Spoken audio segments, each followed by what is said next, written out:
I was falling. The birthday cupcakes flew from my hands like confetti as my foot slipped on something wet at the top of the stairs. My arms reached out for anything to grab, but there was nothing except empty air. Then came the pain. My shoulder hit the first step. Then my hip crashed against the second.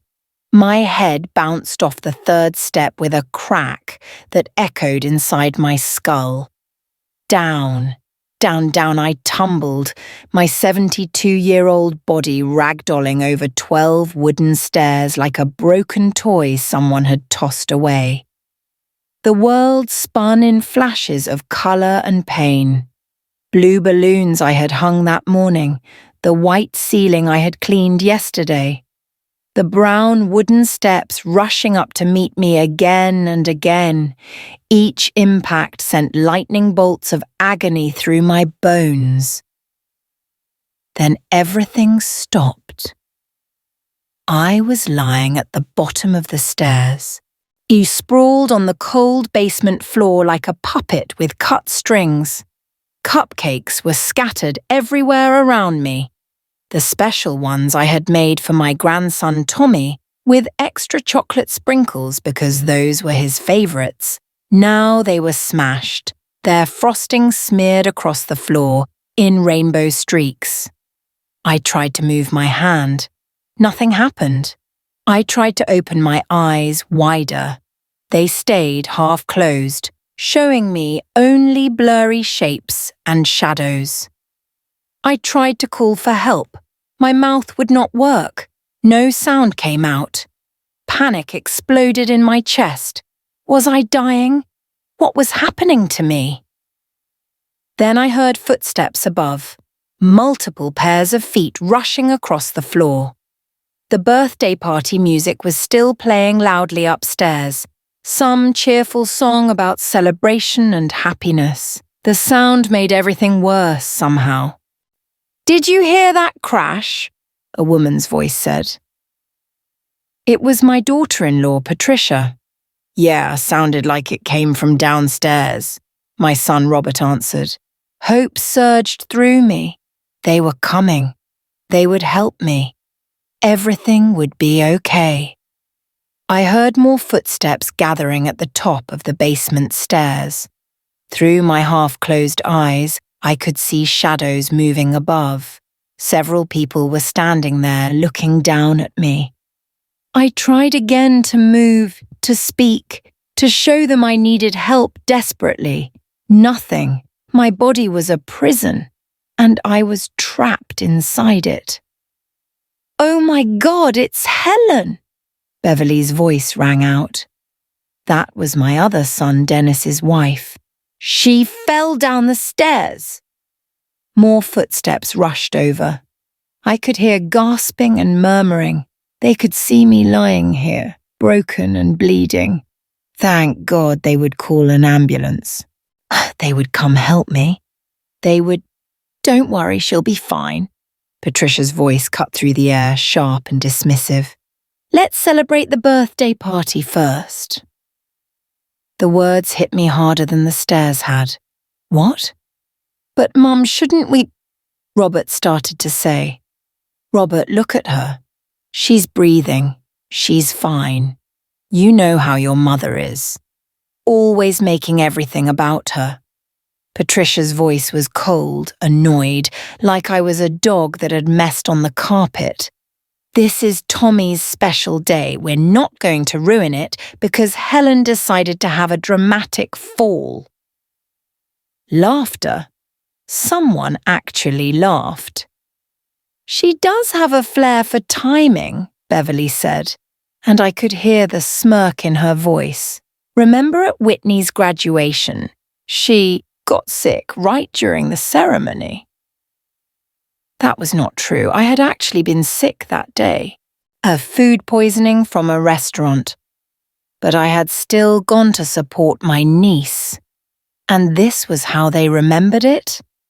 "Grandma!" a small voice cried out. "Tommy, my sweet 8-year-old grandson." Grandma fell. She's hurt. Tommy, sweetie, Grandma is fine. She just slipped. She's resting now. Patricia's voice turned syrupy sweet, the way she only talked to Tommy. Don't you want to open your presents? All your friends are waiting. But what about Grandma? Tommy's voice was trembling. He was crying. I could hear it. I wanted to scream. I wanted to reach up and grab him and tell him I loved him. I wanted to tell him I was hurt, that I needed help, that something was very wrong with me. But I could not move. I could not speak. I could only lie there and listen. Grandma will join us when she wakes up from her little nap, Patricia said firmly. Now come on, stop being a baby. This is your day. Don't let Grandma's attention-seeking ruin it. Attention-seeking? I had fallen down 12 stairs. I was bleeding. I could not move my body. Come on, everyone, back to the party, Patricia announced like a teacher dismissing class. She's fine. Look, she's breathing normally. She probably just got dizzy and needs to rest. We'll check on her after we cut the cake. The cake. The 3-layer chocolate cake I had spent 6 hours baking yesterday. My hands had cramped from mixing the batter, my back had ached from standing so long, but I had not cared because I wanted Tommy's birthday to be perfect. And now they were going to cut it while I lay here broken on the basement floor. Are you sure we shouldn't call someone? That was Dennis, my other son. For a moment, hope flickered in my chest. And have ambulances and drama ruining the party? No way. Patricia's voice was final. She's fine, Dennis, trust me. Your mother has done this kind of thing before. She can't stand not being the center of attention. What kind of thing? When had I ever done anything like this? I had always put everyone else first, always stayed quiet, always made sure not to be a burden, and this was what they thought of me. I suppose you're right, Dennis said slowly. She does tend to be a bit dramatic in her old age. Old age, dramatic. The words felt like knives. They were leaving. I could hear their footsteps retreating back toward the party. The music got louder as someone opened the door to the main house, then softer as it closed again.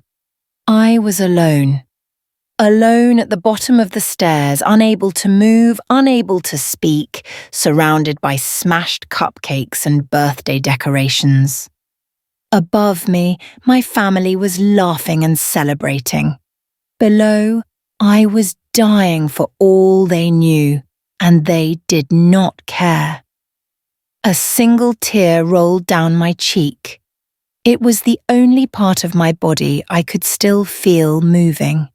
And in that moment, lying broken and abandoned, I heard every word they said, every cruel dismissal, every casual insult, every lie they told my grandson about me. The morning had started so differently. My alarm clock rang at 5 a.m, but I was already awake. I had been too excited to sleep properly. Today was Tommy's 8th birthday, and I had been planning this party for 3 whole months.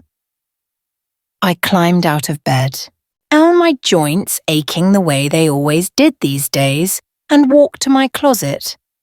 Inside, hidden in a shoebox at the back, was my late husband's gold watch. I took it out and held it in my hands, remembering. I'm sorry, George, I whispered to the watch, to my husband who had been gone for 10 years now. But Tommy deserves a perfect birthday. You would understand. I had sold that watch 2 weeks ago to a jewelry shop downtown. It broke my heart. But the money from my pension check was not enough to pay for everything I wanted to give Tommy. The watch had brought me $300. Combined with my savings, I finally had enough. I got dressed and went downstairs to start decorating. For the next 4 hours, I worked without stopping. I hung blue and red streamers across the living room ceiling because those were Tommy's favourite colours. I blew up 50 balloons until I was dizzy and my cheeks hurt. I arranged them in clusters around the room. I set up folding tables in the backyard and covered them with bright tablecloths. The decorations had cost me $60, but I had searched 3 different stores to find the cheapest ones that still looked nice. By 9 o'clock, I started cooking. I made 3 trays of chicken wings with honey glaze. I prepared vegetables and dip. I made tiny sandwiches cut into fun shapes with cookie cutters. I mixed up a huge bowl of fruit salad. I laid out chips and pretzels in bright bowls. The food had cost $140 at the grocery store. I had walked there and back, pulling a shopping cart, because I did not want to waste money on a taxi. Then came the cake. I had started baking it yesterday, but this morning I decorated it. 3 layers of chocolate cake with chocolate frosting, because Tommy loved chocolate more than anything. I used a piping bag to write "Happy 8th Birthday, Tommy" in blue icing. My hands cramped badly and I had to stop several times to rest them, but I kept going until it was perfect. Around the cake's edges, I placed 8 candles shaped like race cars. Tommy loved race cars. The cake ingredients had cost $35. The special candles were another $12. While the cake was chilling in the refrigerator, I made the cupcakes. 24 chocolate cupcakes with rainbow frosting and extra sprinkles, just the way Tommy liked them. These were going to be my surprise for him, or something special from Grandma that he could share with his friends. By the time I finished, it was 10 in the morning, and my back was screaming in pain. My feet were swollen from standing so long. But when I looked around at everything I had created, I smiled. This was going to be perfect. Tommy was going to have the best birthday ever. The doorbell rang at exactly 10:15. I rushed to open it, smoothing down my dress and checking my hair. Standing on my porch were Robert, Patricia, and Tommy. "Grandma!" Tommy shouted and ran to hug me. I wrapped my arms around him, breathing in the smell of his strawberry shampoo. "Happy birthday, my sweet boy. Are you excited?" "Yes, I can't wait to see everything." His eyes were shining with happiness. But before I could say anything else, Patricia pushed past me into the house. She was wearing an expensive-looking dress and high heels that clicked sharply on my floor. Her eyes immediately started scanning everything I had done. Robert followed her, giving me a quick, awkward hug. "Hi, Mom. Thanks for doing all this." "Of course. Come in. Let me show you." "Oh my God, Helen." Patricia's voice cut through the air like a knife. She was standing in the living room, hands on her hips, staring at my decorations. "This is so childish." The words felt like a slap. "What do you mean?" I asked carefully. "Tommy is turning 8, he's a child." "I mean, it looks cheap, Helen. Look at these streamers. Are these from the dollar store?" She reached up and flicked one with her finger, her lip curled in disgust. "Well, And these balloons, half of them are already starting to deflate. Couldn't you have gotten better quality ones?" She walked around the room, pointing at everything I had spent hours creating. "And what is this tablecloth? It has wrinkles in it." My chest tightened. "I ironed it this morning. Maybe it got wrinkled when I was setting up the—" "You should have used the good tablecloths, the ones I gave you last Christmas." Those tablecloths were white and fancy, meant for adult dinner parties. Not for a child's birthday with cake and juice and messy games. I thought these bright colours would be more fun for the children, I said quietly. Patricia sighed dramatically. Robert, do you see this? I told you we should have hired a professional party planner. But no, you said your mother wanted to do it herself. That was not true. I had offered to help plan the party, and Patricia had said, Fine. You do the whole thing then, I'm too busy. Those had been her exact words. Robert said nothing. He just stood there looking uncomfortable, the way he always did when Patricia criticised me. Tommy was still holding my hand. I think it looks great, Grandma. I love the race car balloons. My heart swelled. I'm so glad, sweetie. Come see the backyard. I set up games for you and your friends. I led him outside, and his face lit up when he saw the ring toss game, the beanbag toss, and the treasure hunt I had organised. I had spent 2 days hiding little toys around the yard and making a map for the children to follow. Patricia followed us outside. What's all this? Games for the children to play, I explained. I thought they might get bored just sitting around. Games? Patricia laughed, but it was not a nice laugh. Helen, children these days don't play games like this.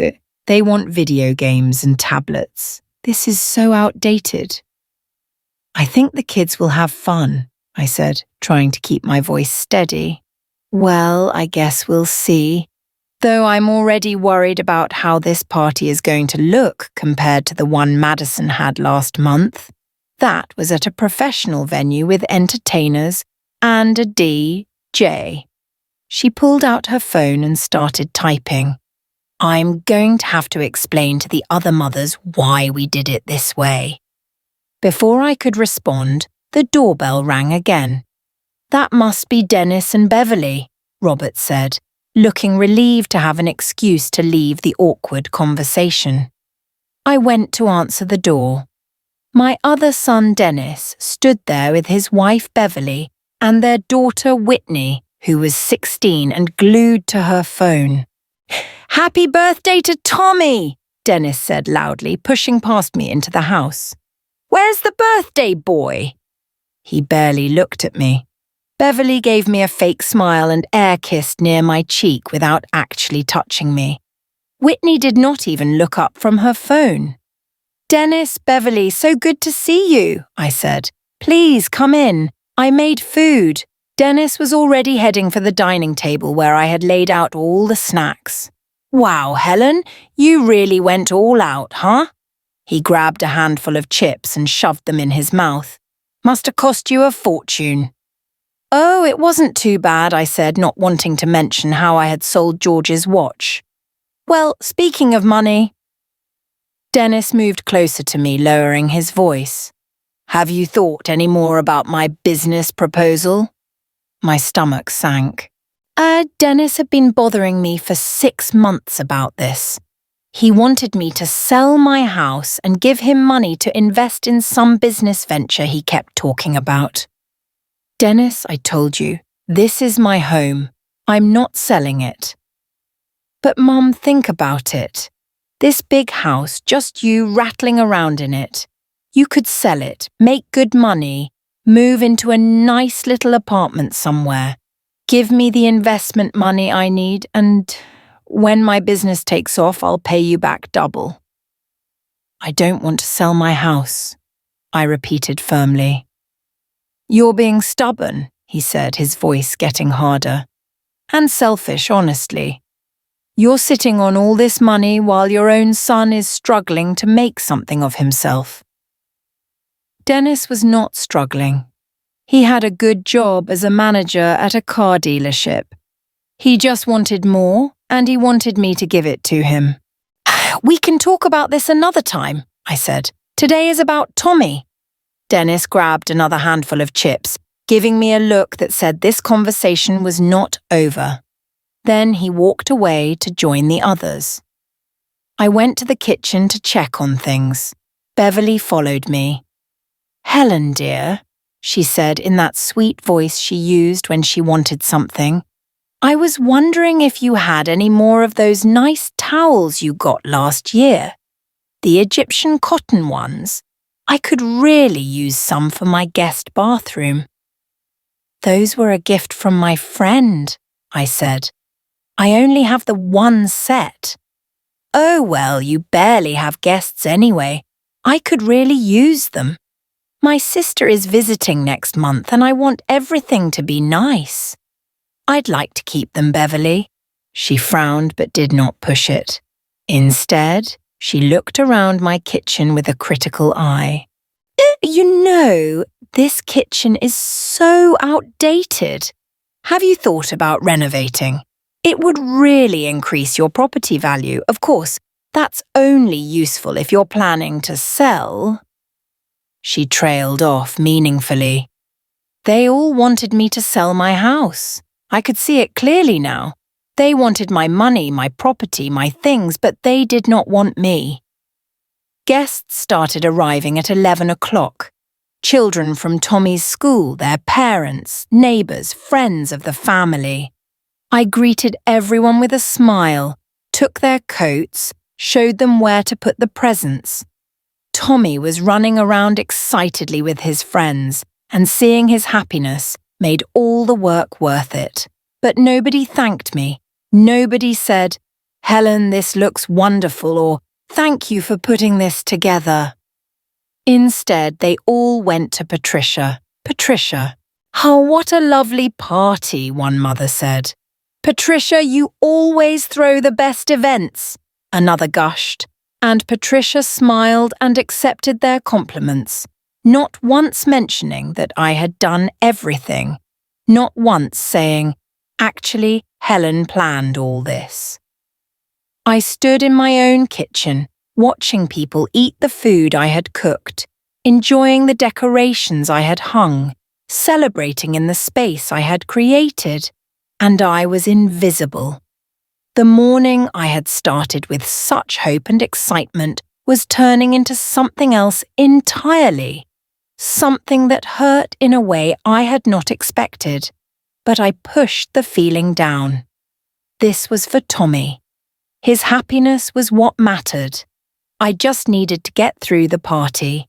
Then everything would be fine. I had no idea how wrong I was. At 1:30, I remembered the special cupcakes still sitting upstairs in my bedroom. I had hidden them there because I wanted them to be a surprise, something I would bring out after the cake. Tommy's extra special treat from Grandma.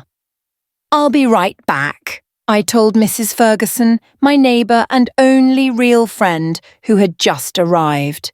"Where are you going, dear?" she asked. "Just to get something special for Tommy," I said with a smile. I headed toward the stairs that led from the basement up to the main floor, carrying the heavy tray of cupcakes, thinking only of the joy on Tommy's face when he saw them. I did not see the wet spot on the top step. I did not know that in 30 seconds, my entire world was about to shatter. I took that first step up, and my foot slipped on something slick and cold. And then I was falling. Time moved strangely when you could not move your body. I did not know if I had been lying on this cold basement floor for minutes or hours. All I knew was the pain that pulsed through every part of me and the sounds of the party continuing above my head. My mind was screaming, but my mouth would not open. My thoughts were racing, but my body was stone. I was trapped inside myself, fully awake, fully aware, and completely helpless. This had to be some kind of medical condition. Maybe my brain was injured from hitting the stairs. Maybe my spine was damaged. Maybe I was dying slowly while my family ate cake upstairs. The thought terrified me more than anything ever had. Through the ceiling I could hear the party sounds, children laughing and shrieking as they played. Music thumping, adults talking and chattering. The normal, happy sounds of a birthday celebration. And nobody was thinking about me down here. Okay, everyone, gather around. Time for games. Patricia's voice rang out clearly. She sounded cheerful, energetic, like a perfect party hostess. Like someone whose mother-in-law was not lying broken and bleeding in the basement. I could hear children running, their feet thundering across my ceiling. The house shook slightly with their movement. Every vibration sent new waves of pain through my injured body. "Tommy, sweetie, you go first," Patricia called out. "But what about Grandma?" Tommy's small voice asked. "Shouldn't someone check on her?" My heart clenched.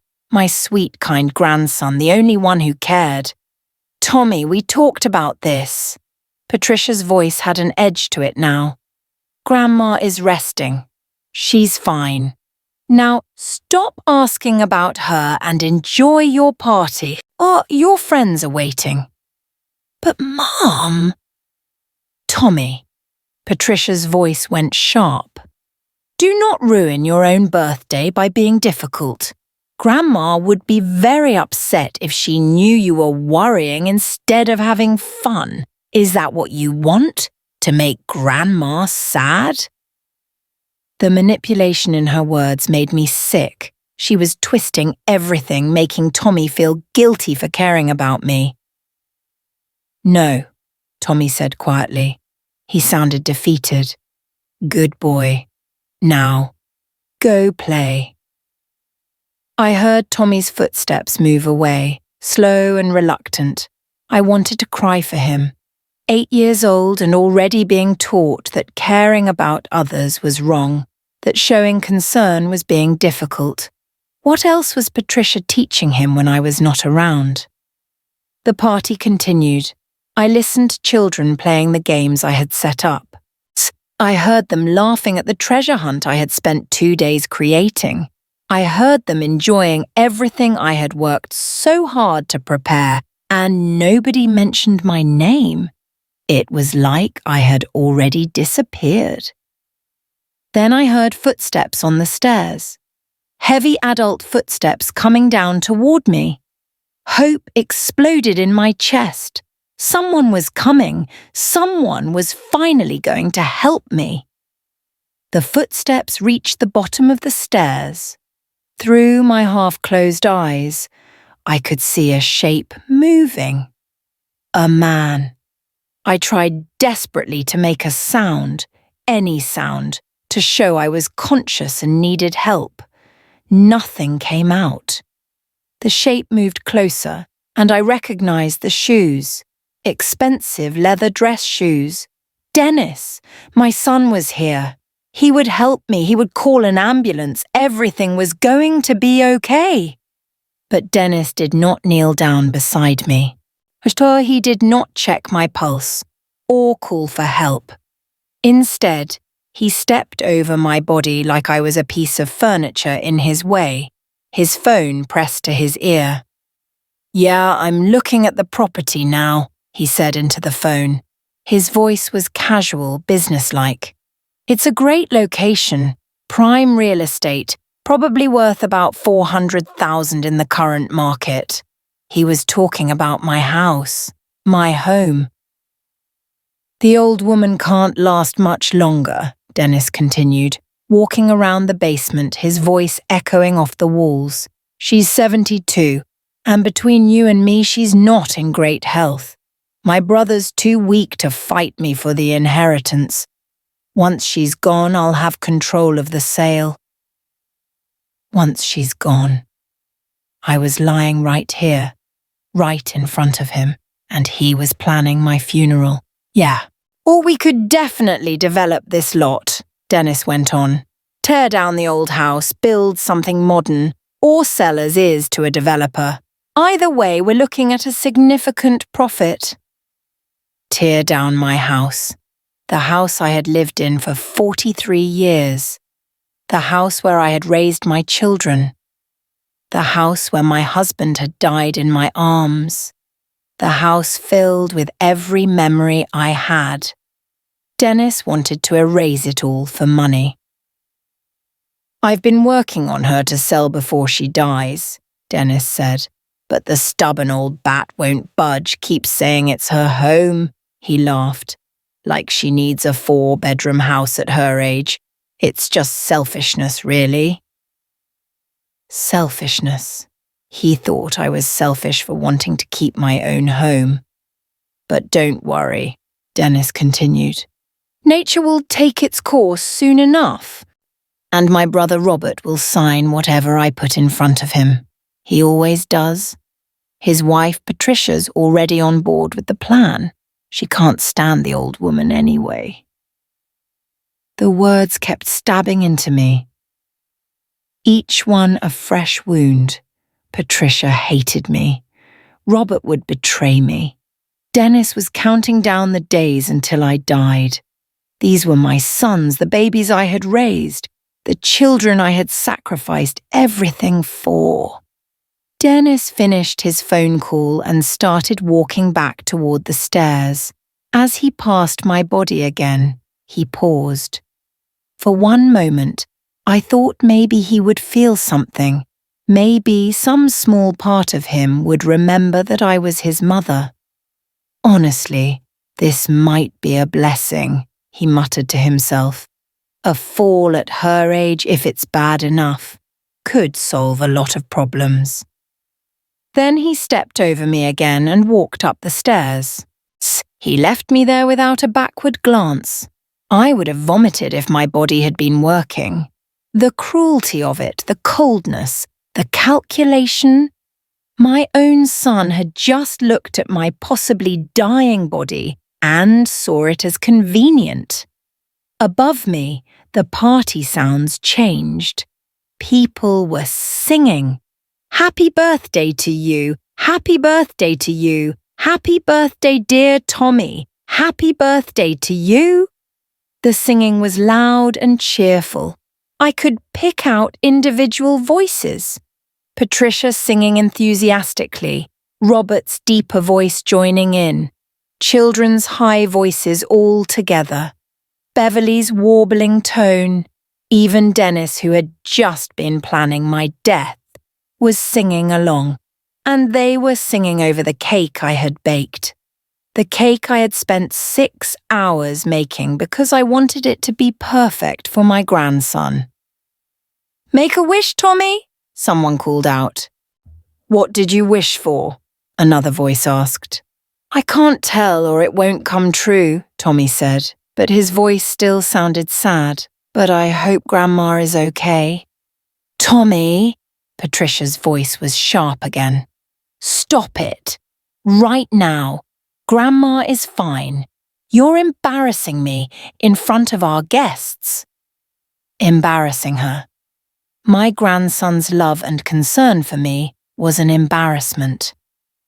"Sorry, Mom," Tommy whispered. I heard the sound of a knife cutting through cake. My cake. The one I had poured my heart into. "Patricia, this cake is delicious," a woman's voice exclaimed. "Did you make it yourself?" There was a pause. I waited for Patricia to tell the truth, to say that I had made it. "Oh, thank you," Patricia said brightly. "I tried a new recipe. I'm so glad it turned out well." She lied. She took credit for my work without a moment's hesitation. "Ah, you're so talented," another guest gushed. "Baking and party planning. Tommy is so lucky to have such a wonderful mother." More praise rained down on Patricia. She accepted it all graciously, never once mentioning me. I had become a ghost in my own house. The party went on. People ate my food, enjoyed my decorations, played my games, ate my cake. And I lay in the basement, forgotten, erased, like I had never existed at all. Time passed. I still could not tell how much. The pain was constant now, A dull roar that filled every corner of my awareness. My throat was dry. I was desperately thirsty. My head throbbed where it had hit the stairs. Was I bleeding internally? Was my brain swelling?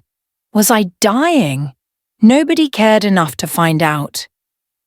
Then I heard a new voice, one that made my heart leap. "Where is Helen?" And I brought her favourite tea. Mrs. Ferguson, my friend, my neighbour of 40 years, the one person at this party who actually cared about me. "Oh, hi, Mrs. Ferguson." Patricia's voice was friendly but dismissive. "Helen's not feeling well. She's resting."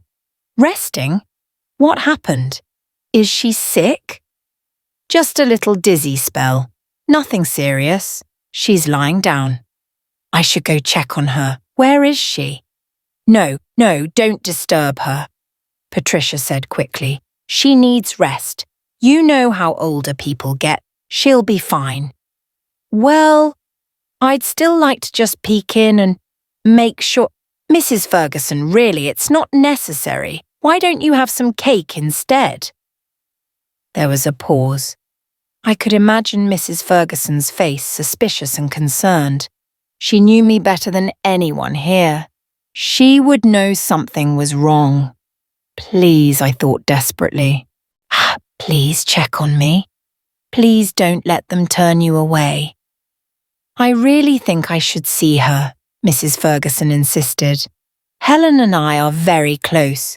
She'd want to see me." "I understand, but she specifically said she didn't want to be disturbed," Patricia said, her voice getting firmer. "She was quite clear about it. I'm sure you understand." Another lie. I had said no such thing. "When did this happen?" Mrs. Ferguson asked. "When did she get dizzy?" "Oh, early in the party, right after you arrived, actually." That was hours ago now, I realised with horror. They had left me down here for hours. And nobody's checked on her since then. Nobody's called a doctor. "Mrs. Ferguson, with all due respect, Helen is my mother-in-law. I think I know how to take care of her." Patricia's voice had ice in it now. She gets like this sometimes. "Dramatic episodes where she wants attention. The best thing is to let her rest and not feed into it." Dramatic episodes. Attention-seeking. The lies kept piling up, rewriting reality, painting me as some difficult old woman who caused problems. "That doesn't sound like the Helen I know," Mrs. Ferguson said slowly. "Well, maybe you don't know her as well as you think," Beverly's voice chimed in. She must have walked over to join the conversation. "Helen's been getting more difficult as she ages. It's sad, really. We all try to be patient with her." "Difficult how?" Mrs. Ferguson asked. "Oh, you know, demanding, needy, always trying to insert herself into everything," Beverly said. "Like today, she insisted on doing this whole party herself, even though Patricia offered to hire professionals. And then she has a dizzy spell and makes everyone worry. It's exhausting for the family." I had never been demanding in my life. I had never asked for anything. And I had offered to help with the party, not insisted on doing it alone. But they were rewriting history right in front of Mrs. Ferguson, and I could not defend myself. "I find that very hard to believe," Mrs. Ferguson said. Her voice was sharp now. "I've known Helen for 40 years. She's the least demanding person I've ever met." "People change as they age," Patricia said smoothly. "Anyway, this is Tommy's birthday party. Let's not spend it all talking about Helen's issues. Have you met Tommy's teacher? She's right over there." I could tell Patricia was trying to redirect Mrs. Ferguson away from the topic of me. And worse, I could tell it was working. The conversation moved on to other things. Mrs. Ferguson did not know I was lying in the basement. She thought I was upstairs resting. My last hope faded. The party sounds continued above me. At some point, I heard children playing a game that sounded like musical chairs. The music would play, then stop, then erupt in laughter and groans. Then I heard a new sound, a clicking noise, and footsteps coming down the stairs again. Lighter footsteps this time. A teenager. Whitney appeared in my blurry vision. Dennis and Beverly's 16-year-old daughter. She was holding her phone up, pointing it around the basement. For a moment, I had hope again. She would see me. She would help. But then, Whitney's eyes landed on me, and instead of shock or concern, her face lit up with a cruel smile. "Oh my God," she said, but not in a worried way, in an excited way. Like she had found something interesting. She walked closer, her phone still held up. She was recording. "So my grandma totally ate it on the stairs," Whitney said to her phone, narrating for whatever social media app she was using. "She's just been lying here while we party upstairs. Honestly, it's kind of funny. She looks like a zombie or something." She leaned in closer, pointing the phone camera at my face. "Grandma, if you can hear me, blink," she said, then laughed. "Just kidding, she's totally out of it." I tried desperately to blink, to move my eyes, to do anything to show her I was aware, but my body refused. Whitney walked around me, filming from different angles. "This is so going to get views," she muttered. "Old person fail. Hashtag family drama. A hashtag birthday disaster." She was turning my suffering into content, into entertainment for strangers on the internet. Then she did something even worse. She positioned herself next to my body, held up her phone, and took a selfie. She posed with a duck face and a peace sign, my unconscious form in the background. "When your grandma is so dramatic, she ruins the party vibe," she typed as a caption. I could not see the screen, but I could hear her saying the words out loud as she typed. Then she posted it. Somewhere out there, strangers were now looking at a photo of me lying injured and laughing at me, commenting, sharing, mocking. Whitney checked her phone. 15 likes already. Awesome. Then she turned and walked back upstairs, leaving me alone again. I had never felt more worthless in my entire life. My granddaughter had just used my pain for social media attention. My sons had planned my estate like I was already dead. My daughter-in-law had lied about me and stolen credit for my work. My grandson was being taught to ignore my suffering. This was my family. The people I had loved and sacrificed for my entire adult life, and not one of them cared if I lived or died. The pain in my body was nothing compared to the pain in my heart. I lay there in the dark basement, listening to my birthday party continue without me, and I finally understood the truth. I was alone, completely, utterly alone. And if I survived this, if I ever got up from this floor, nothing would ever be the same again. The sounds of the party blurred together above me. My mind started drifting in and out, floating between the present pain and memories from long ago. I could not tell anymore what was real and what was my brain trying to escape from this nightmare. I remembered Robert as a baby, tiny and wrinkled, with a powerful cry that could wake the whole hospital floor. The nurses had placed him in my arms, and I had looked down at his scrunched-up face and felt love so fierce it hurt. "I will always protect you," I had whispered to him. Always. The memory faded, replaced by the sound of Robert's voice upstairs, laughing at something someone said. That baby I had promised to protect was now a man who had watched me fall and walked away. Another memory surfaced, Robert at 6 years old, crying because some boys at school had pushed him down and torn his new shirt. The shirt I had saved up for 3 weeks to buy. "It's okay.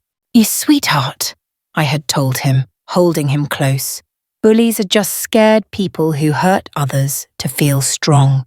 You're better than that. You have a kind heart." I had believed that then. I had believed my son would grow up to be good and decent because I was teaching him to be good and decent. Where had I gone wrong? The memory shifted. Robert at 12, bringing home a report card with straight A grades. I had been so proud. I worked double shifts at the diner for 2 months to buy him the bicycle he wanted as a reward. My feet had bled in my shoes from standing so long, but seeing his face light up when he saw that bicycle made every painful step worth it. "Thanks, Mom, you're the best," he had shouted, hugging me tight. When had I stopped being the best?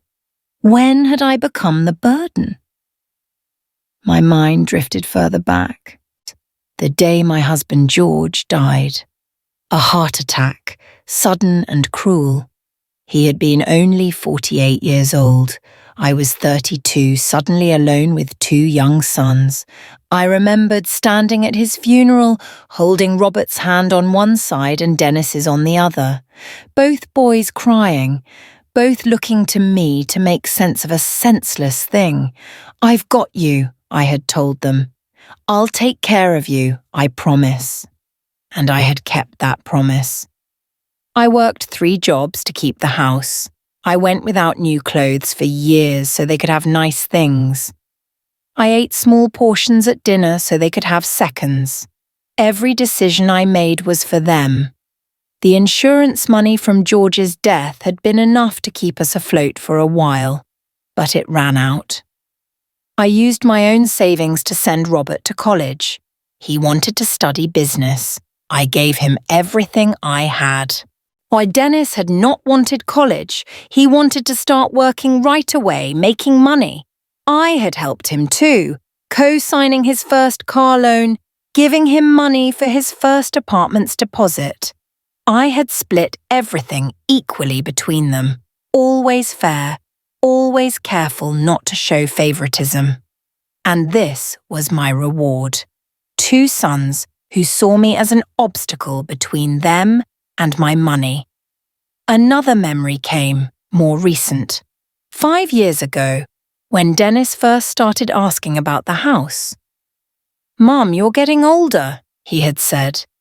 "This house is too big for you. What if you fall and nobody finds you?" The irony of that now was almost funny. I had fallen, and everyone had found me and nobody cared. "What if you sell it?" Dennis continued, "and move somewhere smaller, easier to manage? I could help you invest the money, make it grow." I had said no then. I said no every time he asked, because I knew the truth.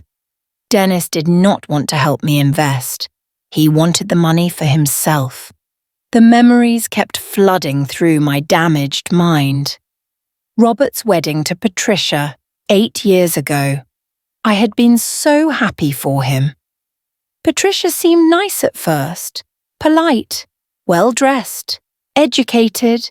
The wedding cost $20,000. Robert and Patricia had asked if I could contribute.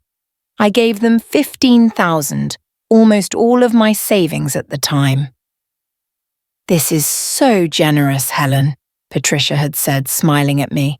"Thank you so much." But after the wedding, things changed. Patricia stopped calling me by my name. I became Mother, said in a cold, formal way. She stopped inviting me to their apartment.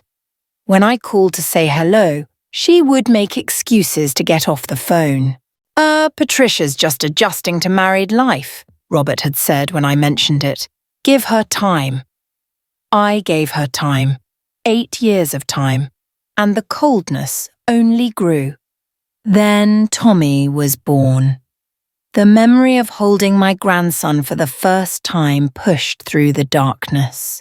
He had been so small, so perfect. His tiny hand had wrapped around my finger, and I fell in love all over again. "Can I name him after Dad?" Robert had asked. "Thomas George, Tommy for short," I had cried, my husband's name living on in this beautiful baby. "That would make me so happy," I had said. Patricia had not liked it. I heard her arguing with Robert later. I wanted to name him something modern, not some old-fashioned name. But Robert had insisted, one of the few times he ever stood up to her. Tommy became my world, and I babysat him every day while Patricia worked.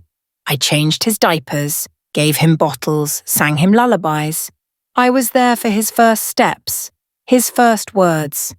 His first word was gamma, because he could not say grandma yet. Patricia had been furious that she missed those firsts while at work. Somehow she blamed me for that, like I had planned it. When Tommy turned 2, Patricia suddenly announced she was staying home from work to raise him full-time. "So you won't need me to babysit anymore?" I had asked, my heart breaking. "We'll call you if we need you," Patricia said, but they rarely called. I went from seeing Tommy every day to seeing him once a month if I was lucky. Patricia always had an excuse. He was napping, he was sick. They had plans. I started showing up with presents every time I was allowed to visit, hoping it would make them want to invite me more. Toys, books, clothes. I spent money I did not have because I was desperate to be part of my grandson's life. "You're spoiling him," Patricia complained. "Stop bringing so many things." But if I showed up empty-handed, she would make comments about how other grandparents were more generous. I could not win. My mind drifted back to the present. The pain was getting worse somehow. My head throbbed. My shoulder felt wrong, like something inside was broken and pressing on things it should not touch. How long had I been down here now? 3 hours, 4? Above me the party was still going. I heard a child scream in delight. Someone was chasing the kids playing Monster or Tag. They were having fun with the games I created. Footsteps crossed the floor directly above my head. The ceiling creaked. Then I heard a door open upstairs. Footsteps coming down, heavy ones again. Please, I thought. Please let someone help me this time. The footsteps reached the bottom. Through my barely open eyes, I saw shoes. Men's casual shoes. Robert, my son, my firstborn, the baby I had rocked to sleep 1,000 nights. "Mum," he said quietly. Hope surged. He was checking on me finally, but Robert did not come closer. He stood several feet away, looking at me. "Mom, can you hear me?" he asked. "Yes," I screamed inside my head. "Yes, I can hear you, help me." But nothing came out. Robert sighed. "I know you're probably fine. Patricia said you just got dizzy, but He trailed off. I thought I should at least check. Like it was a chore, like I was a pet he was obligated to feed. "The party's going really well," Robert continued, talking to my motionless body like I was already a corpse. "Tommy's having a great time. You did a good job with the decorations and food." I know Patricia was harsh earlier, she's just… You know how she gets stressed at parties. He was making excuses for her, like always. I wish you two got along better, Robert said. It would make things easier for me. Easier for him. That was what mattered. Not right or wrong, not his wife's cruelty to his mother, just what made his life easier. Patricia says we need to talk about your living situation soon, Robert went on. This house really is too big for you, and maintaining it must be expensive. Dennis has some good ideas about what you could do instead. Maybe you should listen to him. Sell the house, give them the money, as that was what he wanted. Anyway, I should get back upstairs before Patricia notices I'm gone. She'll think I'm being rude to the guests. Robert turned to leave, then paused. I hope you feel better soon, Mum. Rest up. And he left. My own son had stood there, looked at me lying broken on the floor, and felt nothing. No urgency, no fear, no love, just obligation and inconvenience. A sound escaped me then, something between a moan and a sob. But it was so quiet and Robert was already gone. He did not hear it. I was alone again. My mind retreated back into memories protecting itself. I remembered teaching Robert to ride a bike, running alongside him holding the seat, promising I would not let go. Then letting go anyway because that was what you did. You let them learn to balance on their own. But somewhere along the way, Robert had lost his balance, and I had not been there to catch him. Or maybe I had been there too much. Maybe I had done everything for him, and he never learned to be strong, never learned to stand up for what was right. Maybe I had failed him as a mother. No, I pushed that thought away. I had loved him. I had given him everything. His failures were his own. The party sounds changed above me, music playing again. A different song this time. One of those popular children's songs about dancing. I could hear kids jumping and dancing. The whole house shook slightly with their energy and joy. And I lay here in the dark, forgotten. How much longer? How much longer could I survive like this? My throat was so dry it hurt. My body screamed for water, for help, for anything. But nobody came. Time passed. Maybe an hour, maybe more. I could not tell any more. Then footsteps again. Lighter this time. High heels clicking. Patricia. She came down the stairs slowly, her phone in her hand. I could see the glow of the screen lighting up her face. She stood at the bottom of the stairs and looked at me for a long moment. You know what your problem is, Helen, Patricia said suddenly. Her voice was quiet but sharp. You never know when to step back. You always have to be the center of everything. What? I was not the center of anything. I was lying on the floor while she took credit for my work.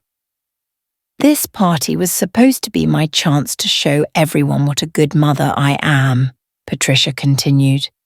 But no, you had to do everything yourself, make everything about you.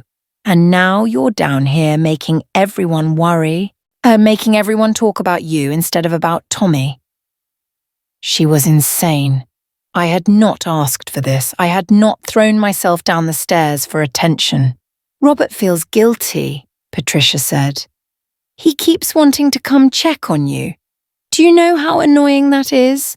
I have a party to host, and I have to keep reassuring him that you're fine. She stepped closer to me, close enough that I could see her expensive shoes right next to my face. After this party, we're going to have a serious conversation about your future, Patricia said. This house, your stubbornness about selling it, your constant need for attention, it's all going to stop. You're going to do what's best for this family. And what's best is for you to downsize, give Robert and Dennis the money from the sale, and move into a small apartment somewhere quiet. She bent down slightly, looking at my face. I know you can probably hear me, she said softly. People in shock often can, so hear this. I'm done pretending to tolerate you. You're going to do what I say, or I'll make sure you never see Tommy again. I'll tell him you're sick. I'll tell him visits upset you. I'll cut you out completely. Tears leaked from my eyes. I could not stop them. Patricia saw them. She smiled. Good. You do understand. Now stay down here and rest. The party will be over soon, and then we'll discover you and make a big fuss and call an ambulance. And you'll tell them you just fell and didn't want to bother anyone. Right? She stood up, smoothed her dress, and checked her phone. I need to get back. They're about to do presents. She walked toward the stairs, then paused. Oh, and Helen, that cake was delicious. Everyone's asking for the recipe. I told them it's a family secret I can't share. Then she laughed and went back upstairs. I lay there, tears running down my face into the dirt on the floor. This was not just neglect. This was deliberate. Patricia knew I was conscious. She knew I could hear, and she was leaving me here as punishment, as a lesson.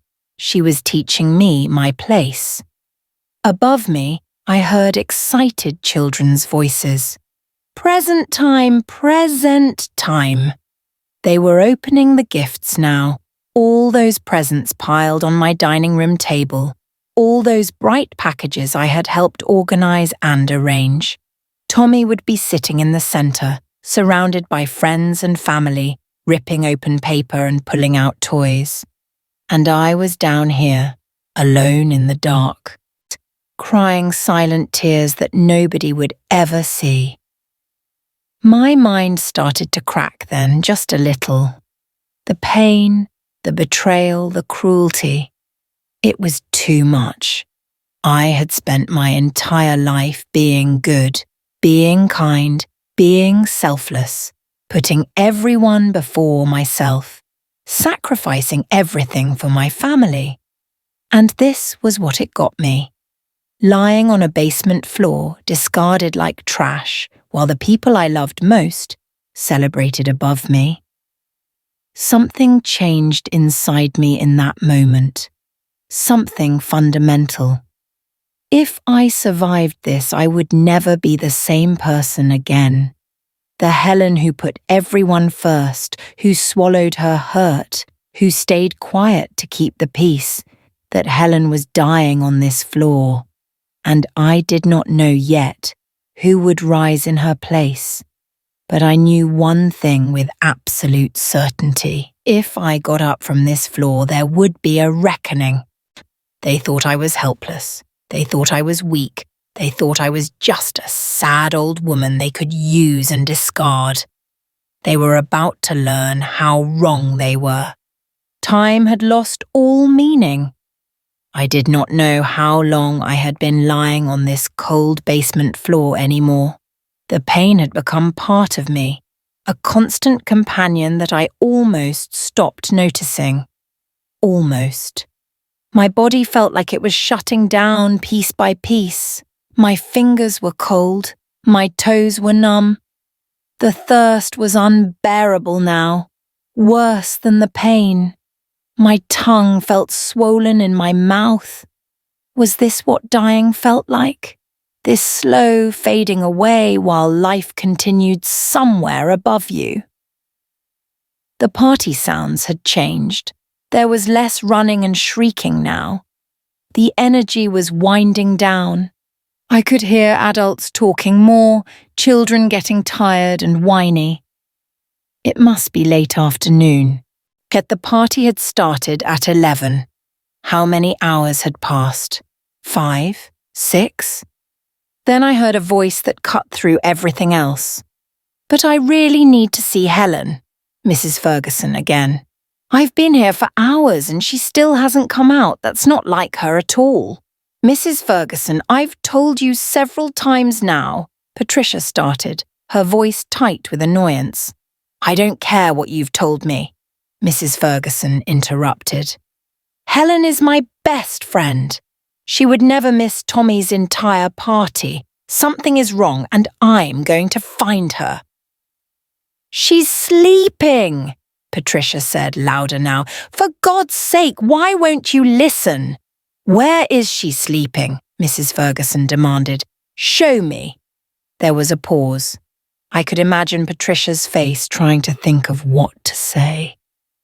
"She's in her bedroom upstairs," Patricia finally said. "Fine. I'll go up and check on her." "No!" Patricia's voice was sharp. "You can't. She locked the door. She said she needed privacy." Mrs. Ferguson did not respond right away. When she did, her voice was ice cold. "Helen doesn't lock her bedroom door. I've known her for 40 years. She's never locked that door once." "Well, she did today," Patricia insisted. "Then give me the key. I'll unlock it and check on her quietly.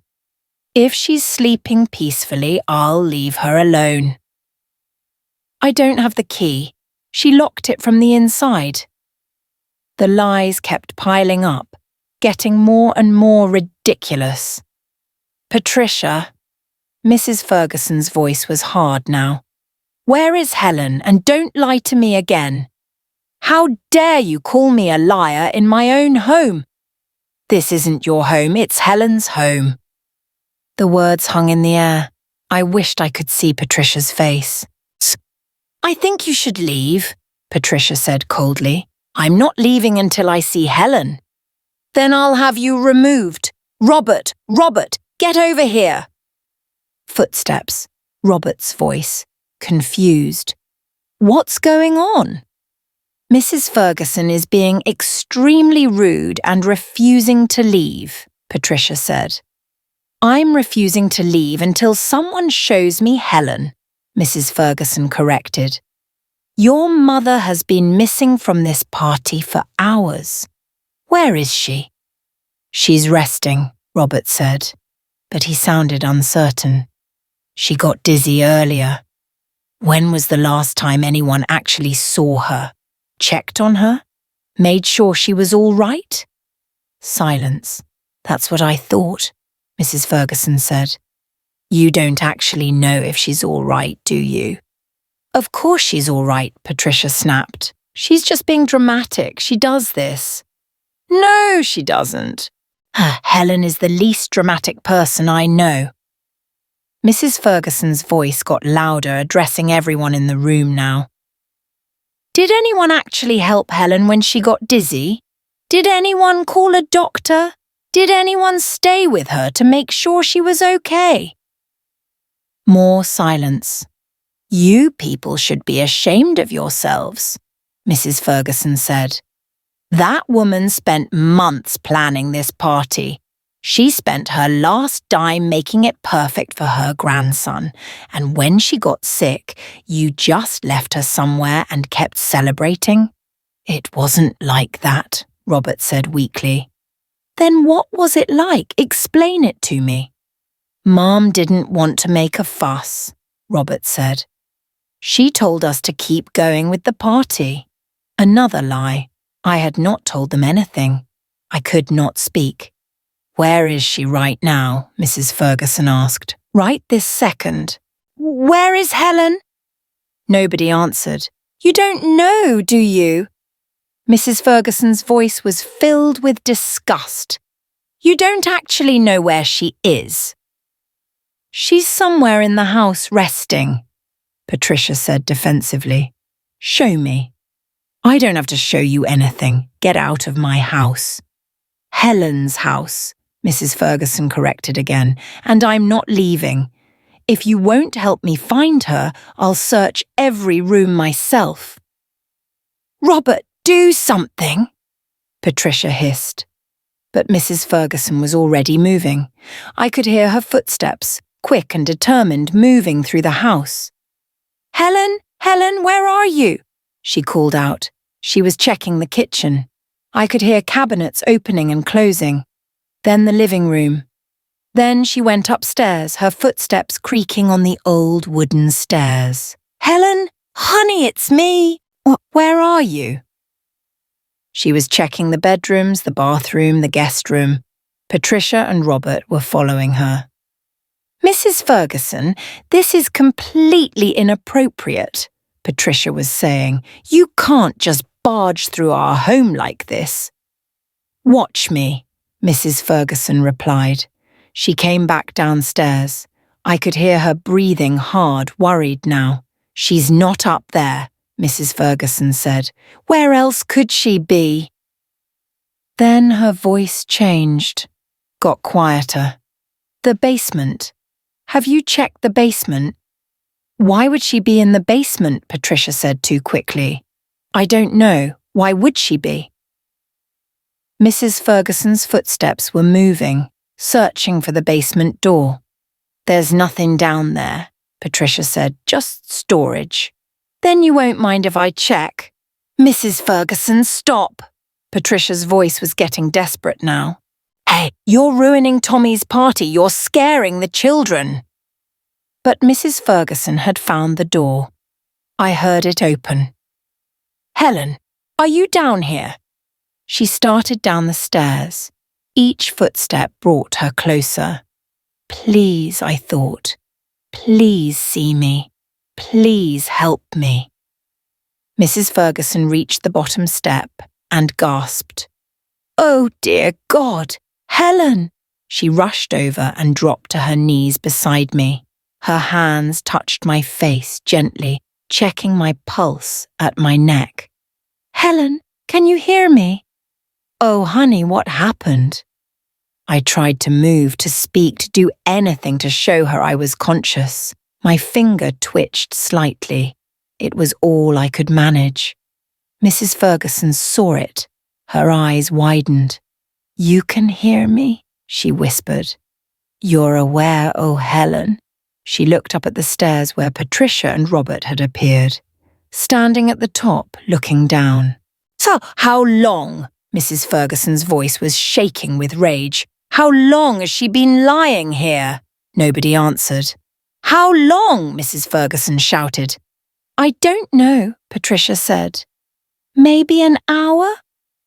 Liar. Mrs. Ferguson's voice was deadly quiet now. You told me hours ago that she was resting.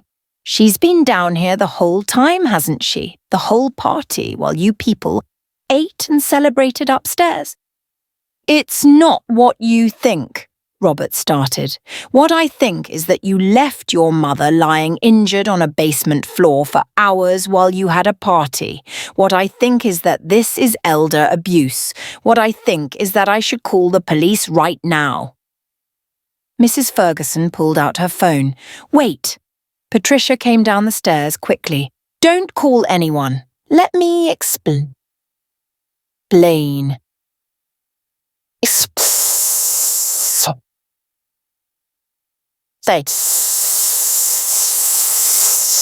Explain how you left a 72-year-old woman bleeding on the floor. Explain how you lied to me about where she was. Explain how you kept celebrating while she suffered. She was fine, Patricia insisted. We checked on her. She was breathing normally. We were going to call an ambulance after the party ended. After the party ended, Mrs. Ferguson repeated slowly. Helen might have internal injuries, brain damage, a broken spine, and you were going to wait until it was convenient for you to get help? We didn't want to ruin Tommy's birthday, Robert said weakly. And what about Helen's life? Was that worth ruining? Mrs. Ferguson bent back down to me. I'm going to help you now, Helen. I'm going to make this right. She started to dial her phone. Wait, Patricia said again. If you call an ambulance, if you make this into a big thing, it's going to look bad for all of us, including Helen. How would it look bad for Helen? She fell, she's old. People will think she can't live alone anymore. They'll say she needs to be in a home. Is that what you want for her? Mrs. Ferguson paused. I could see her thinking. Don't use that manipulative garbage on me, she finally said. Helen fell downstairs. That could happen to anyone at any age. There was water or something on the step. I saw it when I came down. It was true. There had been something wet. I remembered my foot slipping on it. Probably one of the kids spilled something, Mrs. Ferguson continued, and nobody cleaned it up. This isn't Helen's fault. This is yours for not maintaining a safe environment. She started dialing again. Please, Robert said. And he actually sounded upset now. Please don't. My mother wouldn't want this. She wouldn't want police and ambulances and all that attention. Your mother, Mrs. Ferguson said, her voice dripping with contempt, can't tell us what she wants because she can't speak. But if you'd bothered to check on her, to actually touch her and examine her, you'd know that she's conscious. She can hear every word we're saying. Patricia's face went pale. What? She's in some kind of shock. Her body isn't responding, but her mind is aware, which means she heard everything you said, everything you did, all your lies about her. Mrs. Ferguson looked down at me with such kindness and sadness. She heard you abandon her, she said quietly. Patricia and Robert just stood there, frozen. Now I'm going to do what you should have done hours ago. Psst, Mrs. And Ferguson said, I'm going to help my friend. But as she raised her phone to dial, something stopped her. She looked at me, really looked at me. My eyes were open just slightly, and somehow she understood what I was trying to communicate. Wait, she whispered.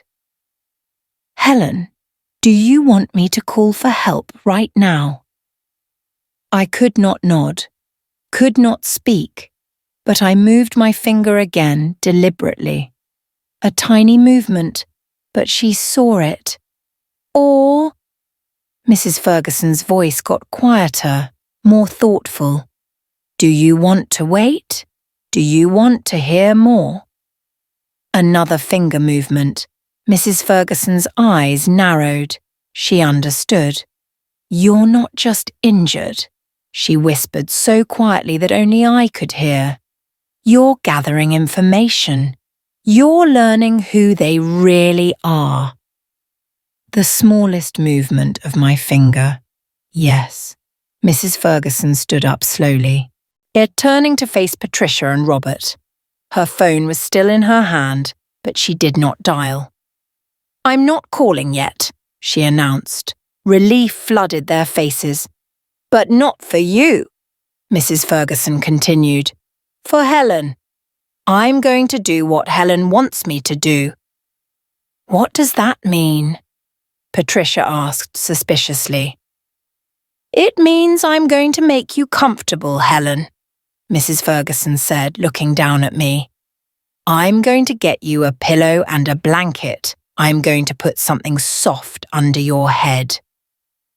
She went to the old couch in the corner of the basement and grabbed a cushion and a throw blanket that was draped over it. Gently, carefully, she lifted my head and placed the cushion underneath. The relief was immediate. Then she covered me with the blanket, tucking it around me. There, she said softly. That's a little better. Isn't it? Yes, it was. The cold had been seeping into my bones. The blanket helped. What are you doing? Patricia asked. Why aren't you calling an ambulance? Because Helen and I have been friends for 40 years, and I know what she needs, Mrs. Ferguson said. Right now, she needs to rest comfortably, and you two need to get back upstairs to your party. But go, Mrs. Ferguson said firmly. I'll stay with her. I'll make sure she's okay. You've done enough. The words were sharp. Patricia and Robert exchanged glances. We should probably start ending the party anyway, Robert said. It's getting late. Good idea, Mrs. Ferguson said. You do that. They went back upstairs, but I could tell Patricia was suspicious. She kept looking back at Mrs. Ferguson with narrowed eyes. When they were gone, Mrs. Ferguson knelt beside me again. I know you can hear me, she whispered. I don't know exactly what you're planning, but I know you well enough to know you're planning something. So, here's what I'm going to do. I'm going to stay right here with you, and I'm going to record everything that happens for the next hour. She pulled out her phone and started a recording. And when you're ready, when you decide it's time, we're going to make them pay for this, she said quietly. Every single one of them. She settled down on the floor next to me, her back against the wall, her phone recording. Just rest, honey, she said. I've got you now. Nobody's going to hurt you anymore. Above us, I heard Patricia's voice, loud and cheerful. Okay, everyone, I'm afraid we need to start wrapping up. Thank you all so much for coming to Tommy's party. The party was ending. People were gathering their things, saying their goodbyes, and Mrs. Ferguson sat beside me, recording everything, waiting. My friend. My only real friend. I was not alone anymore. The sounds of the party were fading. Above me, I heard chairs scraping, footsteps moving toward the door, voices saying goodbye and thank you, children calling out to each other, promising to see each other at school, car doors slamming outside, engines starting. The guests were leaving. Mrs. Ferguson sat quietly beside me, her phone still recording. She had positioned it carefully on the basement stairs, where it could capture audio from both the basement and the floor above. Every so often, she checked to make sure it was still recording properly. Well, just a little longer, she whispered to me. Let them show their true colours. Upstairs, I heard Patricia's voice, still playing the perfect hostess. Thank you so much for coming. Yes. Tommy had a wonderful time. Oh, you're too kind. Yes. I'll send you the cake recipe. My cake recipe. The one she was claiming as her own. More goodbyes. More footsteps. The house was getting quieter. Is everyone gone? That was Beverly's voice. Finally, Patricia said, and her tone changed immediately. Gone was the sweet, friendly hostess. Now she just sounded tired and annoyed. I thought they'd never leave. That Johnson woman talked my ear off for 20 minutes. Where's Mrs. Ferguson? Beverly asked. Still down in the basement with Helen, Patricia said, and I could hear the sneer in her voice. What, playing nurse? Should we check on them? Robert asked. I suppose we should, Patricia sighed. Get it over with. Call the ambulance, make a big fuss, act concerned. Act concerned, Mrs. Ferguson said loudly. I heard her footsteps going up the basement stairs. She must have left her phone recording and gone up to confront them. You're going to act concerned? Mrs. Ferguson repeated. Not actually be concerned? Just act. That's not what I meant, Patricia said quickly. That's exactly what you meant. I heard you. Mrs. Ferguson's voice was steel. You're planning to put on a show. Pretend you just discovered Helen. Lie to the paramedics about when she fell. We're not going to lie, Robert protested weakly. Really? Then tell me exactly when your mother fell. What time was it? Silence. You don't know, do you? Because none of you actually checked on her when it happened. You just left her there. That's not fair, Patricia started. What's not fair is what you did to Helen. Now get down there, all of you, and let's see how good your acting skills really are. I heard multiple sets of footsteps coming down the basement stairs. Mrs. Ferguson had retrieved her phone and was back beside me still recording.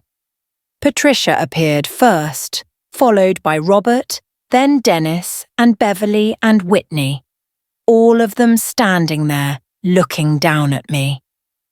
Oh my God, Mum, Robert said, and his voice did sound concerned. He was trying. How long have you been lying here? Mrs. Ferguson snorted. Cut the performance. I already told you she's been here for hours. We should call 911, Dennis said, pulling out his phone. Now you want to call? Mrs.